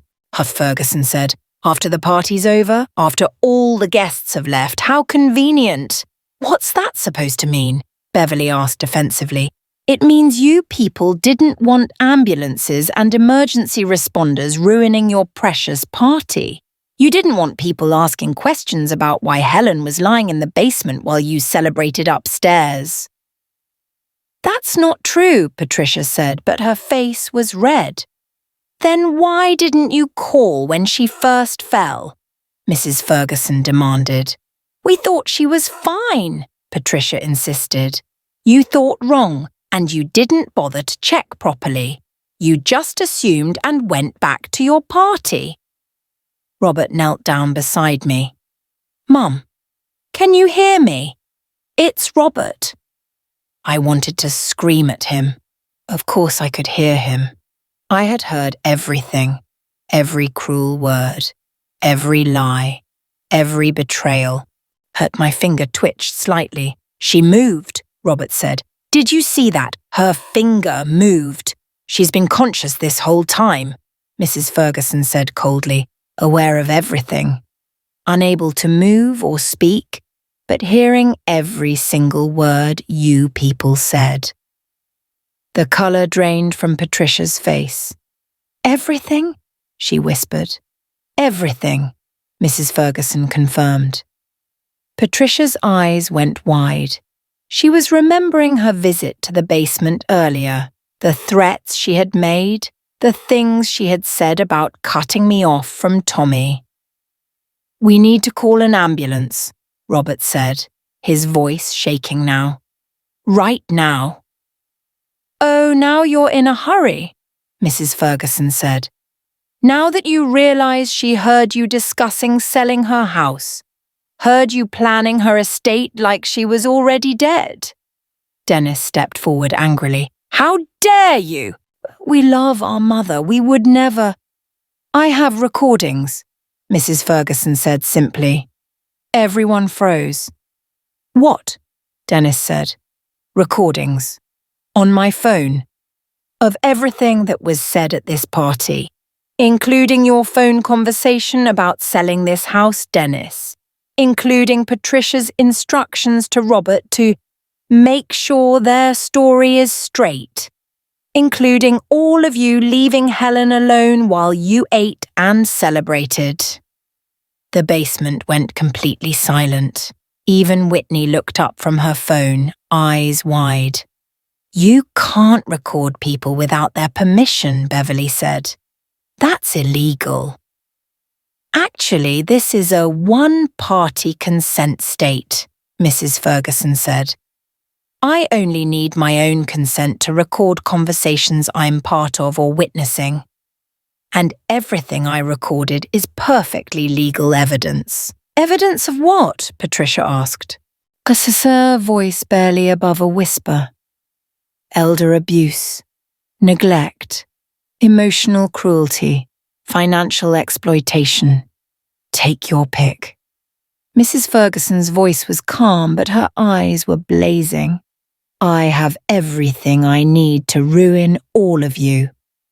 You wouldn't, Dennis said, but he did not sound confident. Try me, Mrs. Ferguson replied. You people left a 72-year-old woman lying injured for hours. You prioritized a birthday party over her health and safety. You discussed stealing her assets while she was unconscious. Do you have any idea how that's going to look to the authorities? We were going to help her after the party, Patricia said desperately. We were always planning to call for help. After the party, after the guests left, after it was convenient for you. Mrs. Ferguson shook her head. Do you hear yourselves? Do you understand how monstrous that is, Bas? We're not monsters, Robert said quietly. We made a mistake. A mistake? Mrs. Ferguson's laugh was bitter. A mistake is forgetting to buy milk at the store. This was a choice, multiple choices. Every single minute you left Helen on this floor, you chose to do nothing. That's not a mistake, that's cruelty. Whitney spoke up suddenly, her young voice shaking. I took a picture of Grandma and posted it. Everyone turned to look at her. What? Beverly said. I came down earlier and I thought it was funny, so I took a selfie with Grandma in the background and posted it on my account. Whitney's face was pale now, like she was just realizing how bad that was. It got a lot of likes. You did what? Mrs. Ferguson's voice was horrified. I didn't think, I just thought. Whitney was crying now. Everyone does stuff like that. It was just a joke. A joke? Your grandmother was lying there injured, possibly dying, and you turned it into social media content. Whitney had no answer. She just stood there crying. Delete it, Beverly said quickly. Delete the post right now. Too late, Mrs. Ferguson said. The internet is forever. People have already seen it, probably screenshotted it. That post is evidence too. The reality was sinking in now. I could see it on their faces. They had not just been cruel. They had been documented being cruel. What do you want? Patricia asked finally. Her voice was different now, scared. What do we have to do to make you delete those recordings? You can't make me do anything, Mrs. Ferguson said. These recordings aren't mine to delete. They belong to Helen, and when she's able to speak again, she'll decide what to do with them. But we're family, Robert pleaded. She wouldn't want to hurt her own family. You already hurt her, Mrs. Ferguson shot back. Where was your concern about family when you left her on this floor? Where was your love when you were planning to sell her house? Where was your respect when you were lying to guests about who made the food and decorations? No one had an answer. Here's what's going to happen, Mrs. Ferguson said. We're going to call an ambulance now. When the paramedics arrive, you're going to tell them the absolute truth about when Helen fell and how long she's been down here. You're not going to lie or minimize or make excuses. Understood? Reluctant nods.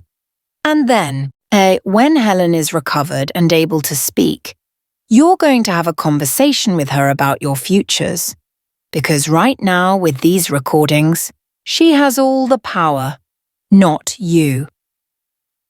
Mrs. Ferguson pulled out her phone and dialed 911. Yes, I need an ambulance, she said when someone answered. A 72-year-old woman fell down the stairs approximately 6 hours ago and has been lying injured without medical attention. Yes, 6 hours. The address is… She gave them my address. Yes, she's conscious but unable to move or speak. Possible head trauma. Possible spinal injury. Please hurry.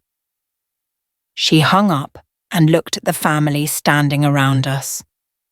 Ambulance is on the way, and when they get here, I'm going to tell them everything. Every single detail of what happened here today.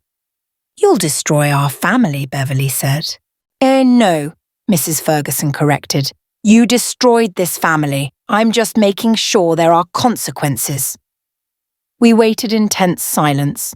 The only sounds were Whitney's quiet crying and the ticking of the old clock on the basement wall. 5 minutes passed. Then I heard sirens in the distance, getting closer. They're here, Mrs. Ferguson said. The sirens got louder, then stopped outside. Car doors slamming. Footsteps running up to the front door. Down here, Mrs. Ferguson called up the basement stairs. In the basement! Heavy footsteps and voices. Paramedics coming down the stairs with equipment and bags. What happened? A man's voice asked. She fell down these stairs approximately 6 hours ago, Mrs. Ferguson said before anyone else could speak. The family was having a birthday party and chose not to call for help until after the guests left. 6 hours? The paramedic sounded shocked. Nobody called for 6 hours? That's correct, Mrs. Ferguson said firmly. The paramedics moved quickly around me, checking my vital signs, asking me questions they knew I could not answer, preparing to move me. Mom, can you hear me? Blink if you can hear me, one of them said. I managed to blink, just barely. She's responsive, he said to his partner. Possible locked-in syndrome or severe shock. We need to move fast. They brought a stretcher down. Carefully, so carefully, they lifted me onto it, stabilizing my neck and back. As they carried me up the stairs, I passed my family. Robert looked genuinely upset now, tears on his face. Patricia looked terrified. Dennis looked angry. And Beverly looked worried about herself. Whitney was still crying. And Mrs. Ferguson followed behind the stretcher, her phone in her hand, still recording everything. We emerged from the basement into the main house. I could see the aftermath of the party. Balloons wilting, streamers hanging crooked, empty plates and cups scattered around. The party I had worked so hard to create. The party that had continued while I suffered below. As the paramedics wheeled me toward the front door, I saw one more thing. Tommy. My sweet grandson was sitting on the stairs, his eyes red from crying. When he saw me on the stretcher, he jumped up and ran over. Grandma, Grandma, are you okay? The paramedics paused for just a moment. I'm sorry, Tommy sobbed. I wanted to check on you. I wanted to help, but Mum said not to. I'm so sorry. Grandma. I could not hug him. Could not tell him it was not his fault. Could not do anything but lie there while they wheeled me past. We need to go, the paramedic said gently, and they kept moving. But as we went through the front door, I heard Mrs. Ferguson's voice behind me. Don't worry, Helen, she said. Tommy can visit you at the hospital.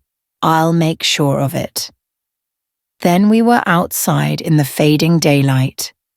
They loaded me into the ambulance. Mrs. Ferguson climbed in beside me. I'm her emergency contact, she told the paramedic, even though that probably was not true.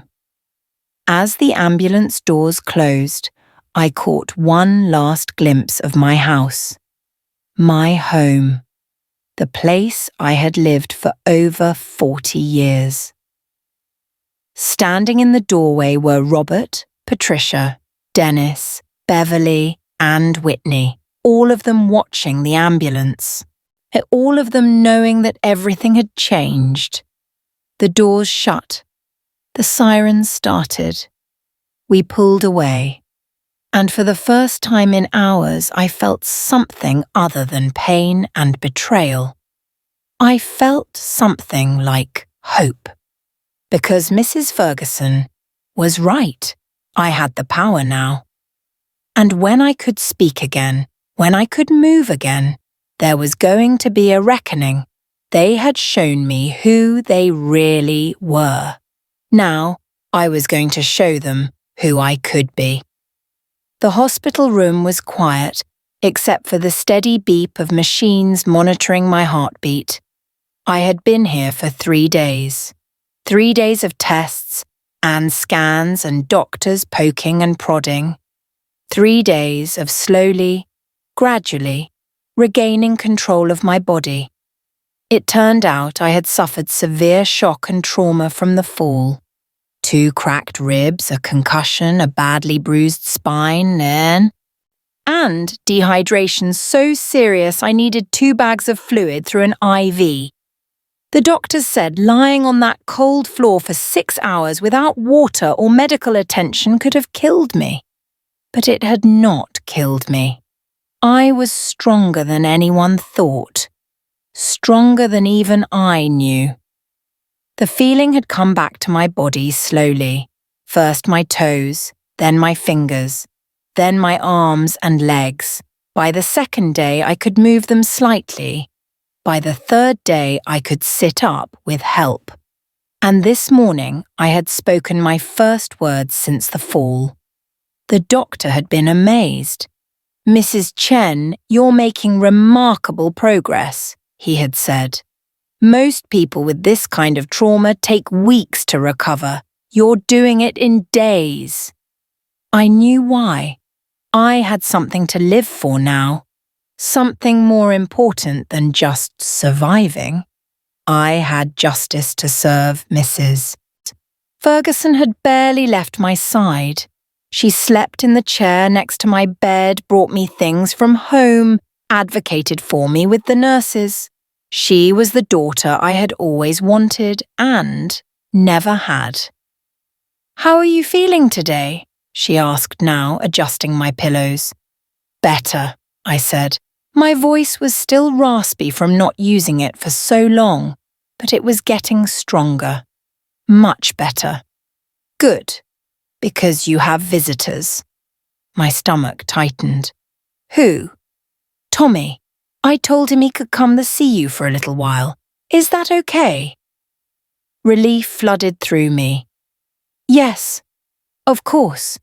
Mrs. Ferguson went to the door and opened it. Tommy stood in the hallway holding a drawing he had made. His eyes were red and puffy like he had been crying a lot.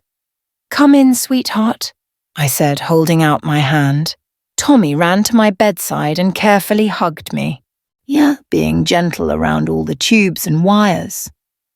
"Grandma, I'm so sorry," he sobbed into my shoulder. "I should have helped you. I should have called 911 myself." "Shh, baby, no," I said, stroking his hair with my free hand. "You did nothing wrong. Nothing. Do you hear me?" "But I just let them tell me to go back to the party. I should have fought harder." "You're 8 years old," I said firmly. "You're not supposed to fight adults. You're supposed to trust them to do the right thing. They're the ones who failed, not you." Tommy pulled back and looked at me with his big, sad eyes. "Are you going to be okay?" "I'm going to be just fine," I promised. "Better than fine, actually." "Really?" "Really. Now show me what you brought." Tommy held up his drawing. It was a picture of the 2 of us holding hands under a rainbow. At the top, and in his careful handwriting, it said, "I love you, Grandma." Tears filled my eyes. "It's beautiful, sweetheart. The most beautiful thing anyone's ever given me." "Can I come visit you again?" Tommy asked. Every single day if you want to, I said. Mum said she might not let me. She said you might not want to see us anymore after what happened. Of course, Patricia would try to manipulate the situation, try to make herself the victim. Your mum was wrong, I said gently. I will always want to see you, Tommy. Always. You're my grandson and I love you more than anything in this world. Tommy hugged me again, and I held him as tight as I could without hurting my ribs. After a few more minutes, Mrs. Ferguson said it was time for Tommy to go. A social worker had brought him for the visit and was waiting to take him back. I'll see you tomorrow, Tommy promised as he left. When he was gone, I looked at Mrs. Ferguson. They tried to use him, I said quietly. They're already trying to turn him into a weapon against me. I know, Mrs. Ferguson said, which is why we need to act now. Are you ready? I took a deep breath. Yes, I'm ready. Mrs. Ferguson pulled out her phone and played back some of the recordings. My own son's voice discussing selling my house while I lay injured. My daughter-in-law instructing my son to get their story straight. Dennis planning my estate before I was even dead. Hearing it all again with a clear mind made my blood boil. What do you want to do with these? Mrs. Ferguson asked. I thought about it for a long moment. I could go to the police, press charges for elder abuse and neglect. I could sue them. And I could destroy them legally and financially, but that would hurt Tommy too, and he was innocent in all this. I want a lawyer, I said finally. The best one we can find. I want my will changed immediately. I want power of attorney documents drawn up naming you as my agent, not Robert, and I want restraining orders if necessary. Consider it done, Mrs. Ferguson said. She had already been making calls, already preparing. Over the next few hours, Mrs. Ferguson arranged everything. A lawyer came to the hospital with papers for me to sign. My trembling hand could barely hold the pen, but I managed. Everything went to Tommy now. The house, my savings, everything. But it would be held in trust until he turned 25. With Mrs. Ferguson as the trustee. Robert, Patricia, Dennis, and Beverly got nothing. Not $1 single. I also signed papers giving Mrs. Ferguson full medical and financial power of attorney. If anything happened to me, she would make all decisions, not my son's. There, I said when the last signature was done, it's finished. Not quite, the lawyer said. Do you want me to notify your family of these changes? Not yet, I said. I want to tell them myself. The lawyer nodded and left with all the documents to file them properly. That evening, I asked Mrs. Ferguson to call Robert and tell him I wanted to see the family. All of them, except Tommy. Are you sure you're ready for this? Mrs. Ferguson asked. I've never been more ready for anything, I replied. The next morning they came. Robert, Patricia, Dennis, Intamin and Beverly walked into my hospital room looking nervous and guilty. Whitney had not come, probably too ashamed after the social media incident. They stood in an awkward cluster at the foot of my bed. Hi, Mum, Robert said quietly. You look better. I am better, I said. My voice was clear and strong now. Sit down. We need to talk. They sat in the chairs around my room. Patricia kept glancing at Mrs. Ferguson, who stood in the corner with her arms crossed. First, I said, I want to thank you all for coming to Tommy's party. They looked confused. Because that party taught me the most valuable lesson I've ever learned, I continued. It taught me who you really are, all of you. Mum, let us explain, Robert started. No, I cut him off. You've had your chance to speak. For 6 hours, while I lay on that basement floor, you spoke freely. You said exactly what you thought of me. Now it's my turn. The room went silent. I heard everything, I said, looking at each of them in turn. Every word, every lie, every cruel comment, every plan you made for my money and my house while you thought I was unconscious. I heard it all. Patricia's face went white. And Mrs. Ferguson recorded most of it, I added. We have evidence of everything that happened that day. Dennis stood up angrily. You can't use that against us. We're family. Sit down, I said coldly. And don't ever tell me what I can or cannot do. You lost that right when you stepped over my body to make a phone call about selling my house. Dennis sat back down, his jaw clenched. Here's what's going to happen, I continued. I've changed my will. Everything I own goes to Tommy, in a trust that none of you can touch. Mrs. Ferguson is the trustee, and not you, Robert. When Tommy turns 25, he'll inherit everything. Until then, you get nothing. You can't do that, Beverly gasped. I can, and I did. The papers are already filed. But we're your sons, Dennis protested. Your own children. My own children left me bleeding on a basement floor for 6 hours, I said, my voice rising. My own children discussed my death like it would be convenient. My own children planned to steal my home and put me in an apartment somewhere to get me out of the way. Tell me, why should I give you anything? We made a mistake, Robert said, and he was crying now.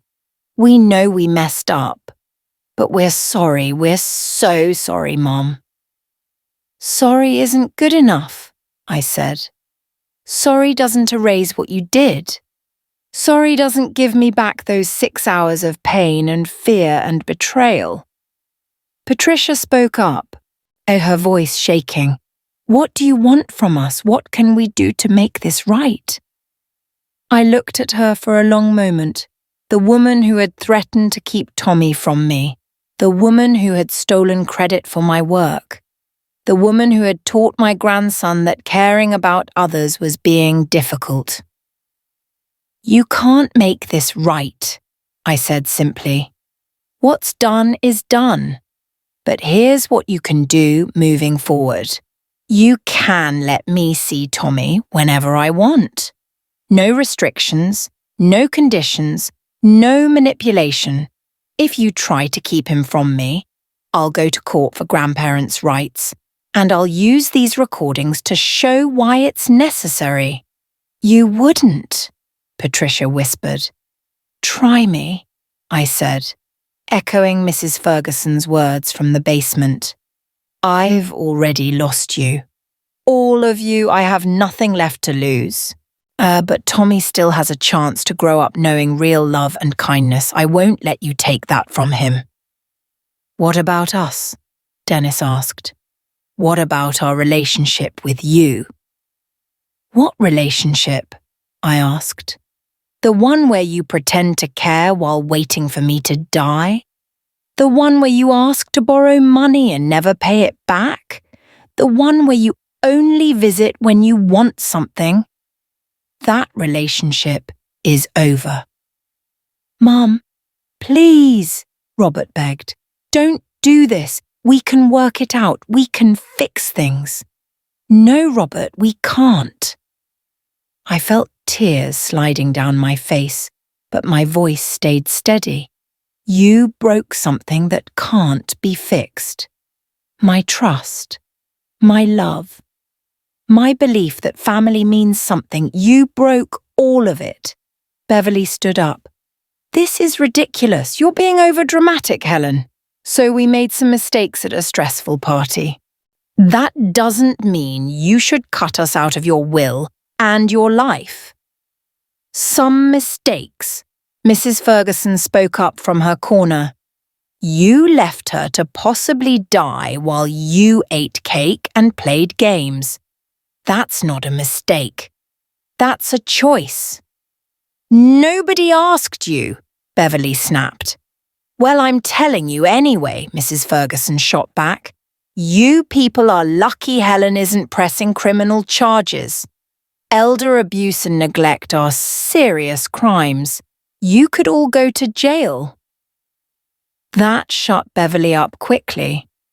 Are you? Dennis asked me. Are you going to press charges? I thought about it. Part of me wanted to see them punished, to make them pay legally for what they had done, but another part of me just wanted them gone, out of my life, unable to hurt me anymore. No, I said finally. I'm not going to press charges. Not because you deserve mercy, but because Tommy doesn't deserve to grow up with parents and aunt and uncle in jail. I'm doing this for him, not for you. The relief on their faces was obvious. But, I continued, if you ever try to manipulate me, threaten me, or keep Tommy from me again, I will use every single recording, every piece of evidence, and I will bury you, legally, socially, financially. I will make sure everyone knows what kind of people you really are. We understand, Robert said quietly. Do you? I asked. Do you really? Because I don't think you understand what you've lost. You didn't just lose inheritance money. You lost your mother. You lost someone who loved you unconditionally, who sacrificed everything for you, who would have done anything to make you happy. That's what you threw away when you left me on that floor. The room was silent except for the beeping of my heart monitor. I raised you better than this, I said, looking at Robert and Dennis. I taught you to be kind, to be compassionate, to help people who are hurting. And you became the opposite of everything I tried to teach you. That's the real tragedy here. Not the money, not the house, but the fact that my own sons became strangers I don't even recognize. Mom, Robert started.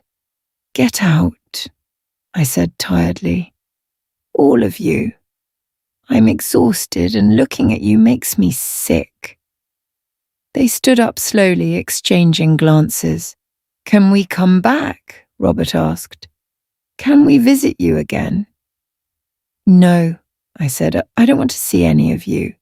If you need to communicate with me about Tommy's visits, you can go through Mrs. Ferguson. Otherwise, leave me alone. For how long? Dennis asked.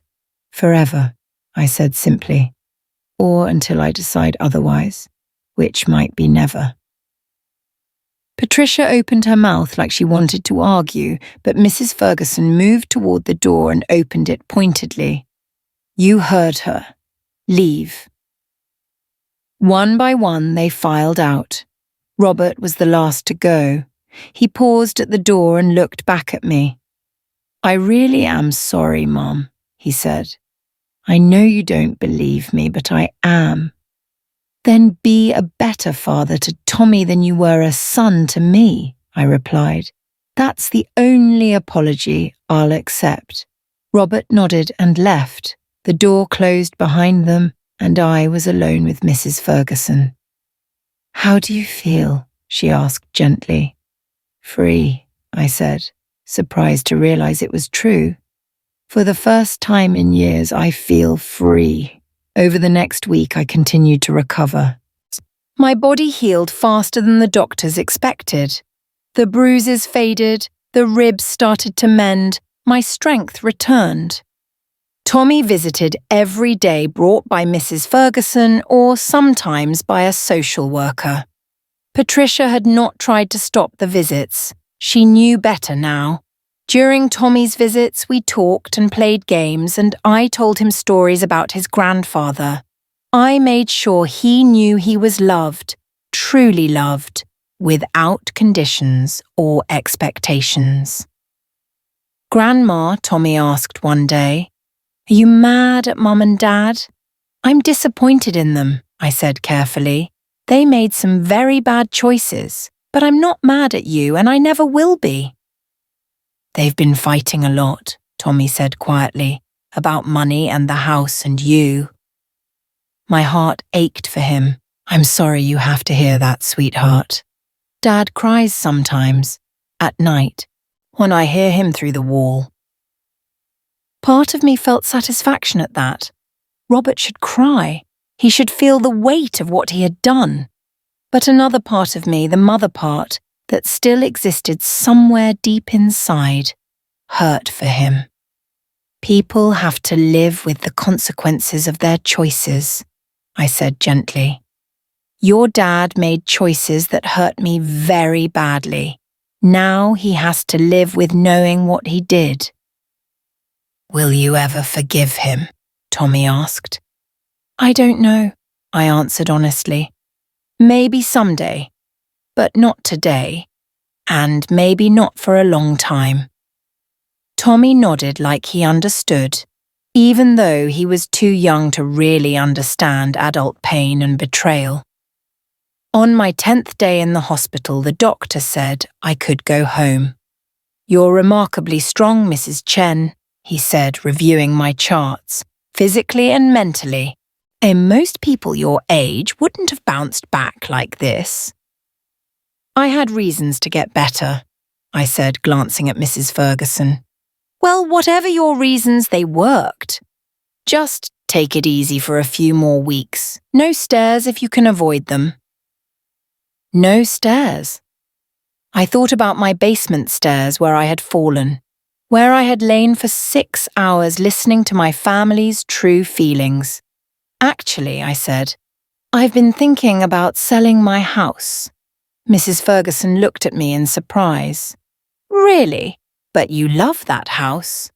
"I did," I said, "but it doesn't feel like home anymore. Too many bad memories now. I think I'd like something smaller. Maybe a nice apartment or a little condo. Something with no stairs, something I can manage easily on my own." "Your sons wanted you to sell," Mrs. Ferguson reminded me gently. "Or are you sure you're not just giving them what they wanted?" "No," I said firmly. "They wanted me to sell so they could have the money. I'm going to sell and use the money for myself. For my life. Maybe I'll travel. Maybe I'll finally take that art class I always wanted to try. Maybe I'll spoil Tommy rotten on his birthdays, but it'll be my choice, my money, my life." Mrs. Ferguson smiled. "Good for you." "And I was thinking," I continued, "maybe you could help me look for a place? Something close to where you live so we can see each other more often?" "I'd love that," Mrs. Ferguson said, and I could see tears in her eyes. "I'd absolutely love that." The day I was discharged, Mrs. Ferguson drove me home. We pulled up to my house, the house I had lived in for 43 years, and I felt nothing but relief to be leaving it behind. Inside, everything looked the same but felt different. The basement door was closed. I did not open it. I would never go down those stairs again. Instead, I walked through the rooms, looking at my life, deciding what to keep and what to let go. Most of it, I realized, I could let go. The furniture could be sold, the knickknacks could be donated, the photos of Robert and Dennis could be put in a box, in storage somewhere. What I wanted to keep were the memories of George, my things from when Tommy was a baby, and my future. That night I sat in my living room with Mrs. Ferguson, drinking tea and making plans. "I've been thinking," I said, "about what you said in the hospital about pressing charges. You said you didn't want to, Mrs. Ferguson reminded me. I don't. But I do want to make sure this never happens to anyone else. What do you mean? I want to share my story, I said, publicly, not to hurt them, but to help other people recognize the signs of elder abuse, to help other grandmothers who might be going through the same thing. Mrs. Ferguson considered this. That's a brave choice. I'm tired of being quiet, I said. I spent my whole life putting everyone else first, staying silent to keep the peace. Look where it got me. Maybe it's time to speak up. How do you want to do it? I don't know yet. Maybe I'll write it down. Maybe I'll talk to a journalist. Maybe I'll start a blog or make videos. I just know I have to do something with what happened to me. Turn it into something meaningful. You're an amazing woman, Helen, Mrs. Ferguson said quietly. No, I corrected. I'm just a woman who fell down some stairs and decided to get back up. That's all. But it was not all. And I knew it. What happened to me that day at Tommy's birthday party broke me. But in breaking, I had been forced to rebuild myself into someone stronger, someone who knew her worth, someone who would not accept cruelty disguised as family, someone who chose herself finally, after a lifetime of choosing everyone else. 2 months later, I moved into a beautiful 2-bedroom apartment with no stairs. Mrs. Ferguson lived in the same building, 3 floors up. Tommy had his own room for when he stayed over, which was most weekends now. Patricia and Robert had signed a custody agreement, allowing me regular visitation. They did not fight it. They knew better. I sold the house for $420,000. And every penny went into Tommy's trust fund, except for what I kept to furnish my new place and start my new life. Dennis called once, asking if he could borrow some money for his business. I hung up on him. He did not call again. Robert sent a letter apologizing and asking if we could rebuild our relationship. I did not respond. Maybe someday I would, but not yet. The wound was still too fresh. I started a blog called The Grandmother Who Got Up. I wrote about my experience, about elder abuse, about setting boundaries, about learning to value yourself. It went viral. Thousands of people reached out to share their own stories. Other grandparents who had been mistreated by their families. Other elderly people who had been neglected or taken advantage of. I realized I was not alone, and neither were they. I started doing interviews, speaking at senior centers, advocating for stronger elder abuse laws. My story became bigger than just me. It became a movement, and through it all, Tommy stayed by my side. My sweet, kind grandson who reminded me every day why I had fought so hard to survive. 1 year after the fall, Tommy and I were sitting in my apartment making cookies together.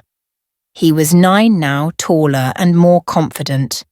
"Grandma," he said, carefully measuring flour into a bowl. "I'm glad you're okay." "Me too, sweetheart. And I'm glad we get to do this." He gestured around my kitchen. "Just us. Without Mum telling us to hurry up or Dad being on his phone." "I'm glad too," I said, hugging him from the side. "When I grow up," Tommy said seriously, "I'm going to take care of you. The right way. The way you deserved all along." Tears filled my eyes. "You already take care of me, Tommy. Just by being you. Just by loving me." "I'll always love you, Grandma. Always. And I'll always love you," I promised. We finished making the cookies and ate them warm from the oven, laughing and talking about everything and nothing, and I realized something important. I had fallen down those stairs expecting to die. Instead, I had learned how to truly live. My story doesn't have to be yours. If you or someone you love is experiencing elder abuse, neglect, or mistreatment from family members, please reach out for help. You are not alone. You are not a burden. You deserve respect, dignity, and care. Don't wait until you fall to speak up. Your voice matters, your life matters, and you are worth fighting for. But call the National Elder Abuse Hotline 1-800-677-1116 or visit www.eldercare.acl.gov. Remember, true family doesn't abandon you when you fall. True family lifts you up. If this story resonated with you, please share it. Someone out there needs to hear that it's okay to set boundaries, okay to say no, and okay to choose themselves after a lifetime of choosing others. You are stronger than you know. Just like I was. Stand up, speak out, survive, and then thrive. Because the best revenge isn't destroying those who hurt you. The best revenge is living a beautiful life without them. The end.